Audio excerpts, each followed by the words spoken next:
एक बार एक मोर था। वह बेहद सुंदर था।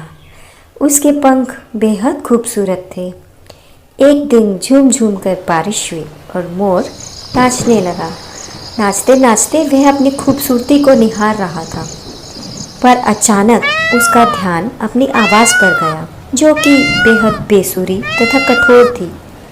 इस बात का एहसास होते ही वह बेहद उदास हो गया और अपनी आंखों में आंसू भरने लगा, यानी रोने लगा।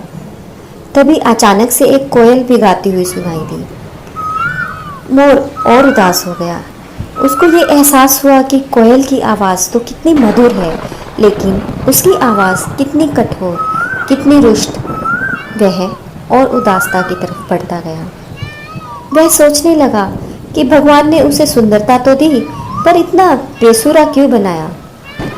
तभी उसके सामने एक देवी प्रकट हुई और देवी ने मोर से पूछा, पुत्र, तुम उदास क्यों हो?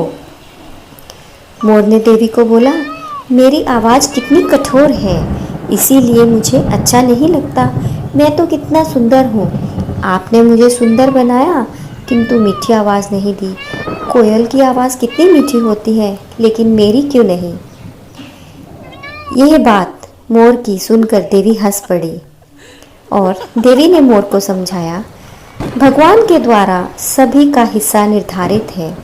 हर जीवन अपने तरीके से खास होता है। भगवान ने उन्हें अलग अलग ही बनाया है और वह निश्चित काम के लिए हैं। उन्होंने मोर को सुंदरता दी, शेर को ताकत तथा कोयल को मीठी आवाज़। हमें भगवान के उपहारों का सम्मान करना चाहिए और जो भी भगवान जी ने हमें दिया है उसी में खुश रहना चाहिए। देवी की बातें सुनकर मोर समझ गया कि उसे दूसरों से तुलना नहीं करनी चाहिए, बल्कि खुद के ही हुनर को निहारना चाहिए और सराहना करनी चाहिए और उसे और अच्छे से निखारना चाहिए। मोर उस दिन समझा कि हर व्यक्ति अपने ही तरीके से यूनिक होता है, यानी खास होता है। तो बच्चों, क्या सीखा आपने इस कहानी से? यही कि खुद को स्वीकार करना ही खुशी का पहला कदम है। जो कुछ आपके पास है उसके लिए दुखी होने की बजाय उसे स्वीकार करें और हमेशा खुश रहना चाहिए। Please like, share and subscribe कीजिए।